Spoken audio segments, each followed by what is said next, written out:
Happy Fun Friday. I'm Sean. What do we have here, Michael? What's up, brother? How's it going, man? Right? Welcome to Morning Mastery on this Fun Friday.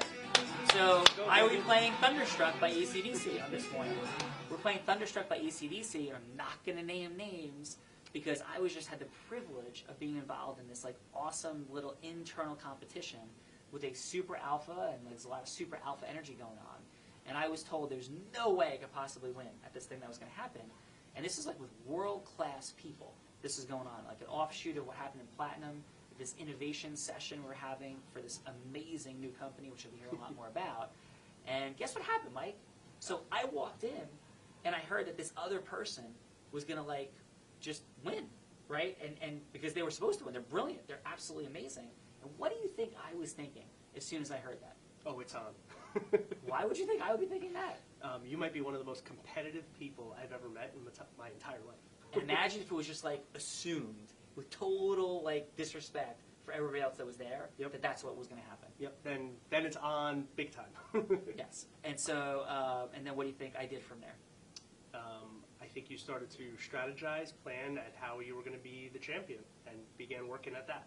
Right, and maybe set like some psychological dynamics up in the room. Oh my God, yeah. So like, do you think I thought of anything else for 2 days? Probably not. If that's how long you were out there, that's how long you were spent thinking about it. So my question is, and by the way, you see how like fun that is? And Fun Friday is not just about like, we had all our Stingray City videos, racing pirate ships, crazy things that we've done, all over the place. But fun can also be competing. Yep. And we live in a weird culture and society that sometimes fears fun or saying these things. And I told some people in the room, like, I'm going to win. We're going to win. And they're like, well, I'm not sure. Why do you care so much? I don't care so much. Why don't you care? Somebody just told you you're not good enough to compete and win. You don't care. It's okay, right? It's okay. I'm making it okay. But what if that's your approach to everything in life? Like when you walk into places and people just ignore you and are dismissive, that you're not offended and hurt, that you're just going to make sure they know how amazing you are. Like what's inside of you, right? And Mike, how does that show up for you? Because, dude, this man is super competitive, has fun too. We're working on some extraordinarily important cases, some with state impact, some with national importance. And Mike leads all that. And he'll call me up like 5 o'clock in the morning. He's like, dude, you don't know what I just found. Like, this is sick. Like, and it's fun. Right, it's fun. We went out and celebrated for your birthday a little bit recently, right? And we had a beautiful time and laughed the whole night and we're silly. But it's also fun to compete and win when it's right. Not to win and hurt people, but to win and uplift people and make things better. To me, like when I was in that room, so we're really clear, I wanted to win as an example of what's possible to others. That because people come in and tell you, good people, great people, there's nothing wrong with the guy who said he was going to win. In fact, I respect the heck out of him. I want to build a relationship with him. I love the guy. I love his energy. I love his alpha, eagle hunter status. Like, let's go conquer the world, right? I believe he's out there for good, right? And that's awesome that he feels that way about himself. More people should feel the way about themselves the way he does, right? And it was fun to kick his ass. And I did, right? And, like, it's fun. And in respect to him, he was like, you did. Awesome job, dude. And you know, he probably thought I could kick your ass tomorrow. And I respect and love that, too.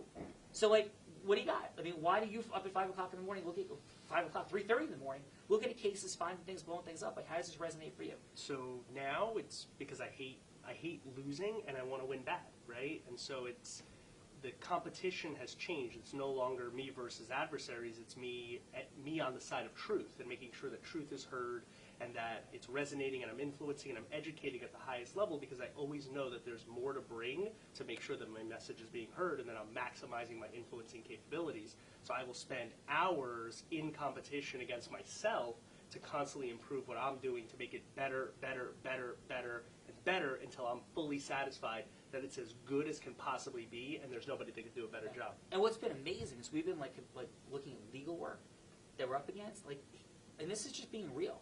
Like, we look and we laugh. Yeah. We're up against, like, some of the largest, like, most powerful, like, known law firms in America, and we're like, are they kidding? Yeah. Like, how is it possible that this is their standard? Yeah. That this is how they look at themselves and represent their clients, getting paid a fortune from some of the biggest companies in the world, and we're like, what? Yep. This is unbelievable. Am I lying about that? No, not at all. I mean, it is frankly, when I was a young attorney, I always kind of looked up to these amazing law firms. And I told you that was ridiculous from the day you started here 10 years ago. Did I not? Absolutely, yeah. And so now I train my team on that too, but I used to look up to these attorneys like, oh my God, they're from this amazing law firm. It's national. Everybody knows about it.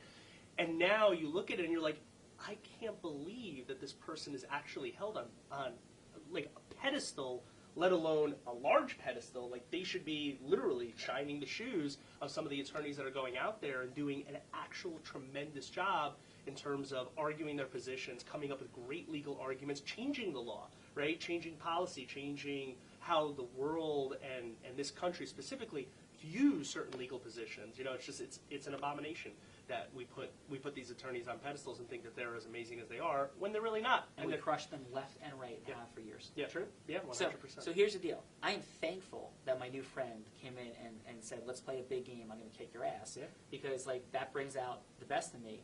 But he shouldn't have had to say that. I should have wanted to win that thing as soon as they announced there was going to be something. Right? We always want to check ourselves against ourselves. There's an awesome Fearless Motivation video, audio I listen to all the time, called I Didn't Only Come This Far to Come This Far. I didn't only come this far to come this far. Yep. And it's all about the fact that we're competing against ourselves. Yep. And every time we achieve something, like let's set a bigger goal. Because the greatest moments in my life, besides moments of love with family, have been going out there with a team, and doing things, right? Doing things that I didn't otherwise think were possible. And on my team was Chris Crone, who's a beast, and I was on his team. And we did that together, and it was sick, and we had Liz and Alan, and it was like just awesome, like what we did out there together. And it was fun, and we'll have that forever. Just like high school football or high school sports memories, just like college, awesome things that you produce, business wins and accomplishments, the Wachansky trial. Mm-hmm. Like we have that forever, yep. right? Like forever and ever as one of the cornerstones of our life. So, on this Fun Friday, what I'm saying is it's fun to build a team, to compete. What's going on, with Milo and Clicksters, like this is powerful, it's fun, it's exciting, and it transcends money, and it transcends, pounding on your chest and winning a trophy. It's about the journey together of doing things people didn't think were possible and making them happen. Whether it's in one moment over the course of a year, 5 or 10 years, it's amazing. And every time I go to see Tony, and Platinum Brothers and Sisters, right, go see Tony all the time, and every time I'm there, I step back and think about how must he feel that at one point in time he had this dream, and he was talking to 4 people, and they were probably thinking he was nuts. And now he's talking to millions of people in stadiums and arenas. Like, what a testament to him believing, but also finding the teammates to do it with, right? Because it doesn't happen. I don't do Wachansky without you. You saved the case. That. Thank you. You saved the case at the deepest, darkest moments of your life. Well, in truth, I'm not there if not for you. So that's where the team comes in, Of course, right? And in trial, I did my thing. We never get to trial without you. Thank you. Right? Yeah. And your team and everybody, Chris and Robert and Dolly and everyone involved. So, hey, it's Fun Friday. Go compete. Build your team. Have fun. I'm energized. I'm thankful, and I love you, brother. And let's go have a great day. All right? Be good.